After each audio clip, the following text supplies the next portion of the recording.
Aksidenti rënd në Slovaki përplasen 2 trena, të paktën 20 persona të plagosur. Një aksident i rënd ka ndodhur në Slovaki, ku përplasen 2 trena me pasojë përplasjen, plagosjen e të paktën 20 personave. Sipas burimeve lokale, nuk raportohet për viktima, por vetëm për të plagosur.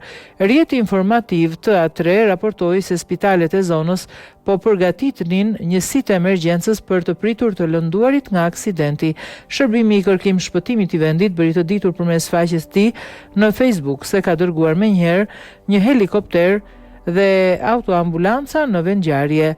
Aksidenti i rënd hekurudhor ndodhi mëngjesin e dieshëm pranë fshatit Jablonov nad Turnov në Slovaki, kur 2 trena ekspres që po lëviznin në drejtim të kundërt u përplasën ballë për ballë përpara një tuneli hekurudhor.